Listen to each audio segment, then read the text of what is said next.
Mais um vídeo sobre a Constituição Federal. Na aula passada nós falamos do artigo 38 da Constituição e demos início ao artigo 39. Nós vamos dar continuidade agora no parágrafo 4º do artigo 39. O parágrafo 4º vem nos dizer que o membro de poder, o detentor de mandato eletivo, os ministros de Estado e os secretários estaduais e municipais serão remunerados exclusivamente por subsídio. Palavrinha mágica que é a nossa chave para compreender esse parágrafo fixado em parcela única. Parcela única é contradição, mas veio assim, se é única não é parcela. Mas tá aí, parcela única, vedado o acréscimo de qualquer gratificação, adicional, abono, prêmio, verba de representação ou outra espécie remuneratória, obedecido em qualquer caso o disposto no artigo 37, incisos 10 e 11.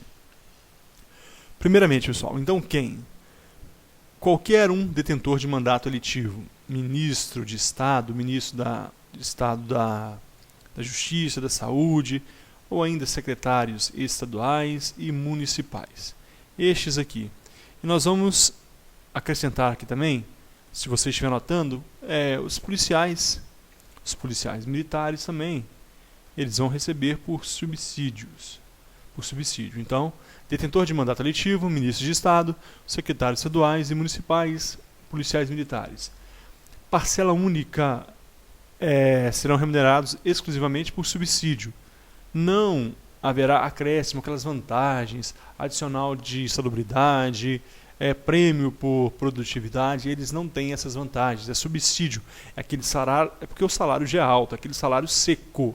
Então, aquele salário seco sem qualquer outra vantagem. É o que está na lei. Observado o que está onde? No artigo 37, inciso 10 e 11, que nós veremos agora.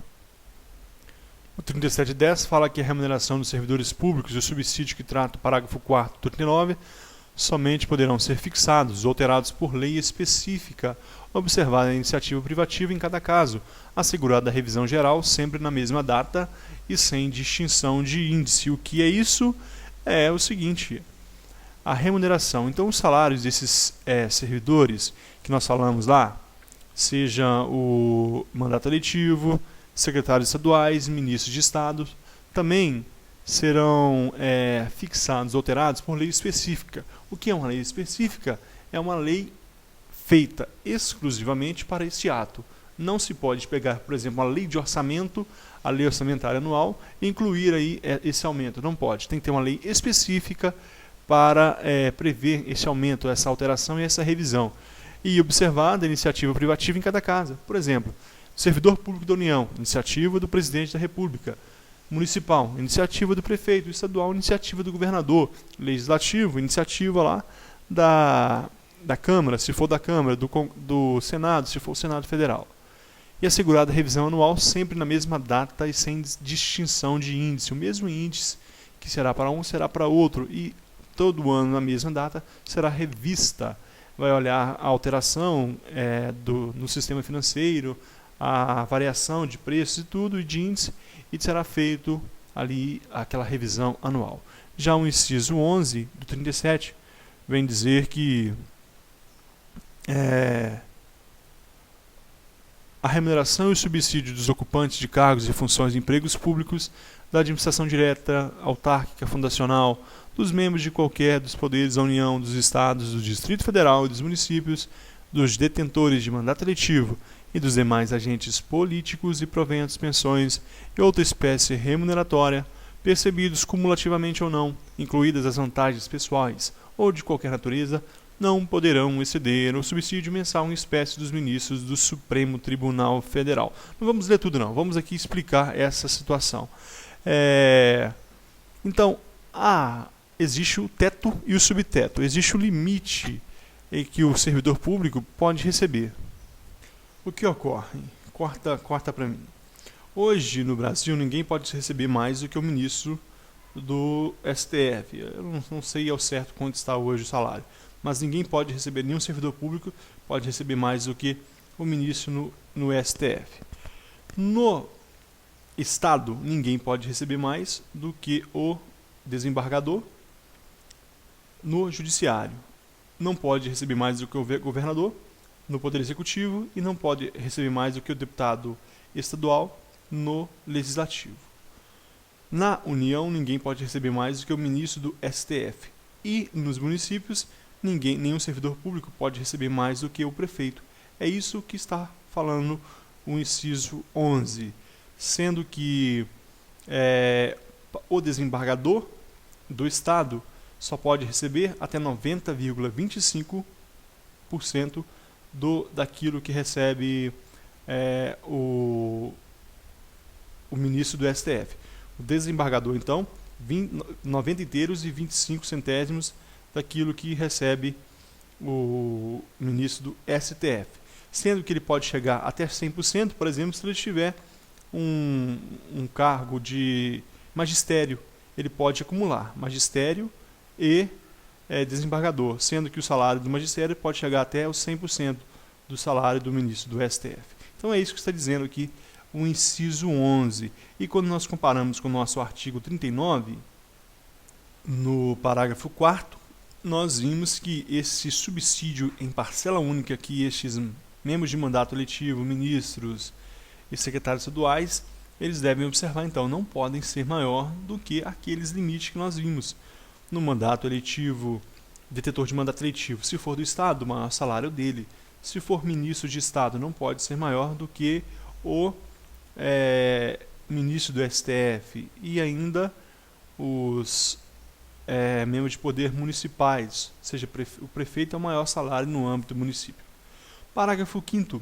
Lei da União, dos Estados, do Distrito Federal e dos municípios poderá estabelecer a relação entre o maior e a menor remuneração dos servidores públicos, obedecido em qualquer caso o disposto no artigo 37(11).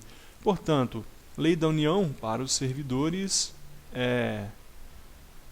federais, Lei dos Estados para os servidores estaduais, Lei do Distrito Federal para os servidores distritais e Lei Municipal para os servidores municipais. Então, poderá estabelecer o quê? Relação entre o maior e a menor remuneração dos servidores. Eles podem, sim, então, padronizar no seu respectivo ente a relação entre o maior e a menor remuneração. Só que o que deve ser observado? Aquilo que nós vimos, o teto.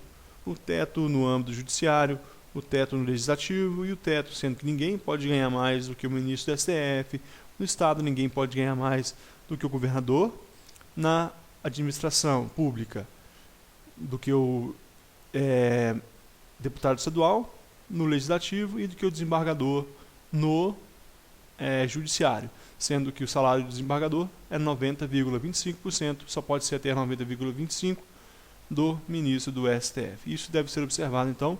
Então, os entes podem fixar, observando esses detalhes. Parágrafo 6º. Os poderes executivo, legislativo e judiciário publicarão anualmente os valores do subsídio e da remuneração dos cargos e empregos públicos. É o princípio da publicidade. Os poderes vão publicar. Hoje existe o portal da transparência, em que os entes da federação demonstram ali quanto ganhou cada servidor público. Você vai lá, digita o MASP, a matrícula do servidor público de cada ente, e ali sai quanto que é a sua remuneração, quanto que é o seu salário, quanto que ele recebeu. E só que há essa publicação anual, que é uma previsão constitucional, que é paga para cada cargo e emprego público. Esses entes da federação devem publicar anualmente, então, os valores que são pagos. É o princípio da publicidade. Parágrafo 7º. Lei da União, dos Estados, do Distrito Federal e dos municípios disciplinará a aplicação de recursos orçamentários provenientes da economia com despesas correntes em cada órgão, autarquia e fundação, para aplicação no desenvolvimento de programas de qualidade e produtividade, treinamento e desenvolvimento, modernização, reaparelhamento e racionalização do serviço público, inclusive sobre a forma adicional ou prêmio de produtividade. Vamos lá. Lei de quem? Da União, dos Estados, do Distrito Federal e dos municípios. Disciplinará a aplicação de recursos provenientes da economia com que? Despesas correntes. Existem as despesas correntes e as despesas de capital. As despesas de capital são aquelas despesas que aumentam o ativo do poder público. Por exemplo, há uma construção de um hospital. Foi autorizado no orçamento, uma construção do hospital. Quando aquele hospital ficar pronto, vai aumentar o ativo. Aquele município, por exemplo, ele ganhou mais um bem. Então, ele ficou mais rico, entre aspas. Aquela despesa é uma despesa de capital. Agora, para manter aquele hospital, com remédios, medicamentos, salários de funcionários, existem as despesas correntes, que não aumentam o ativo, mas servem para manter aquele ativo. Essas são as despesas correntes, que vai gastar com papel higiênico, vai gastar com papel, vai gastar com ofício, caneta, curativos e por aí vai, etc. O que ocorre? Eles economizaram, eles fizeram uma redução de gasto ali e economizaram muito. Então, a Lei da União dos Estados e dos Municípios vai disciplinar, então, esse dinheiro que sobrou da economia em cada órgão, autarquia, fundação, para aplicação no desenvolvimento de programa de qualidade e produtividade. É o primeiro item. Então, o recurso dessa economia. Ainda, treinamento e desenvolvimento é o segundo item. Modernização, vai ser usado na modernização, reaparelhamento e racionalização do serviço público, e ainda poderá ser usado sobre esse recurso dessa economia sob forma de adicional ou prêmio de produtividade. Então, uma lei estadual poderá fazer o seguinte: pessoal, se vocês economizarem na despesa corrente, você vai receber um tanto por cento de adicional de produtividade. Você vai ganhar ali mais uns 200, 300 reais no seu salário como prêmio de produtividade. Isso pode acontecer se houver essa racionalização e se houver, por exemplo, uma lei na União, no Estado, Distrito Federal e municípios disciplinando essa situação. É isso que vem trazendo o parágrafo 7º. Parágrafo 8º e último parágrafo deste artigo 49. A remuneração dos servidores públicos organizados em carreira poderá ser fixada nos termos do parágrafo 4º. Quem, por exemplo, que é um servidor em carreira? Policial militar. Polícia militar é um cargo de carreira. Então, a remuneração dos servidores públicos organizados em carreira poderá ser fixada nos termos do parágrafo 4º. E nós vimos no parágrafo 4º que nós estamos falando de quê? Subsídio. Parágrafo 4º. O membro de poder, detentor de mandato eletivo, olha que está em azul, subsídio. Então, como eu já falei isso, a remuneração dos servidores públicos organizados em carreira poderá ser fixada nos termos do parágrafo 4º, ou seja, subsídio. E é assim que acontece. Os membros, aqueles que são organizados em carreira, a carreira da Polícia Civil, a carreira da Polícia Militar, eles são a carreira do professor, recebem por subsídio. E aqui, pessoal, nós terminamos o artigo 39. E não prosseguiremos porque o artigo 40 é matéria para um novo momento. Artigo 38 e 39 estão prontos. Em breve nós voltaremos com mais vídeos sobre a Constituição Federal, que há muitos detalhes ainda a ser observados em matérias que ainda caem em concurso público. Muito obrigado e até o próximo vídeo.